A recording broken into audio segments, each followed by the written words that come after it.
There are wildfires ravaging the Los Angeles area, and a believing Jew understands that whatever Hashem does in the world, it's not only to show His power and His ability, but it always has a specific message to the Jewish people. The pasuk says, "Hu Hashem Elokeinu, b'chal haaretz mishpatav."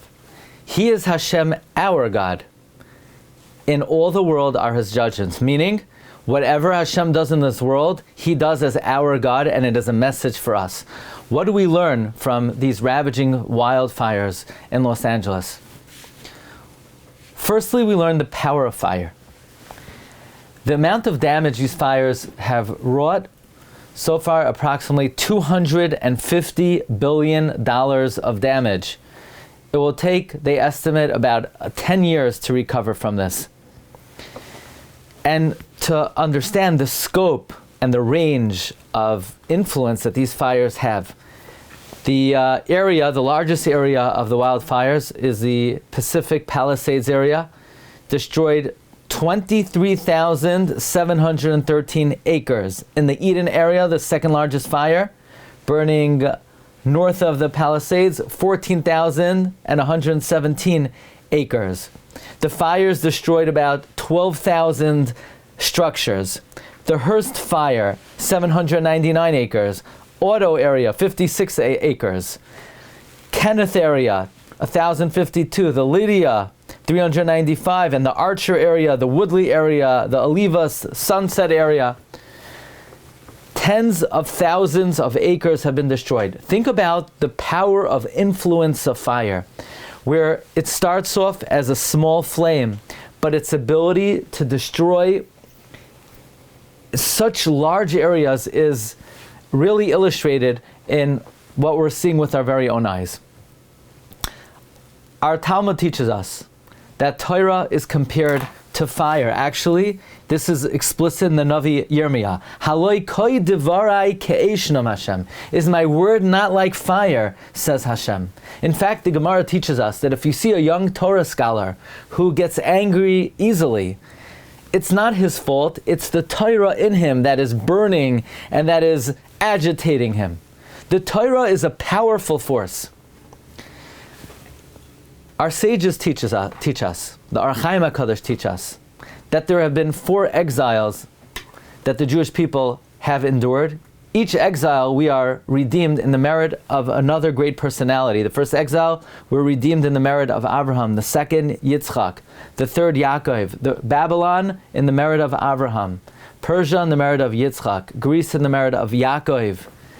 And the final exile, the exile of Edom, we will be redeemed in the merit of Moshe Rabbeinu. However, the Archaim HaKadosh says the reason why this galus is lasting so long is because Moshe Rabbeinu is the one who gave us the Torah, and he does not want to redeem us until the Jewish people are strengthened themselves in Torah.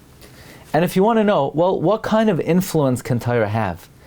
Will my little study of Torah really make such a universal impact?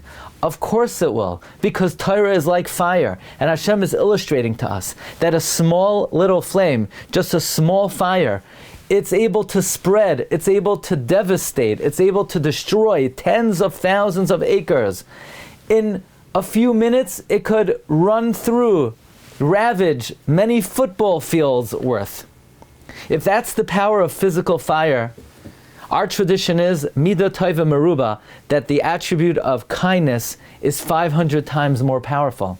And if this is the destructive power of fire, imagine the power of the influence of fire for good. Imagine how much influence learning of Torah will reverberate if a Jew would open up a Chumash and learn Chumash with Rashi, learn Mishnayos, learn Gemara. That small Torah learning will literally reverberate throughout the world, especially if you teach Torah. Today with technology, a little bit of Torah learning literally could reverberate not only through tens of thousands of acres, not only through entire cities, not only through entire states, but throughout the entire universe. So Hashem, in the end of days, one of the messages that we're able to learn is if this is the power of physical fire. Imagine what the power of Torah is. Imagine how far it could travel. Imagine how swiftly it could reverberate and influence your entire family and your entire community and the entire world. This is a tzior chushi, a vivid illustration of the koyach of Eish, of the power of fire. And if this is the power of fire for devastation, imagine the great power of fire l'toiva, to bring blessing to the world, to bring redemption to the world, and to bring redemption to the Jewish people. Wishing everyone bracha v'hatzlacha.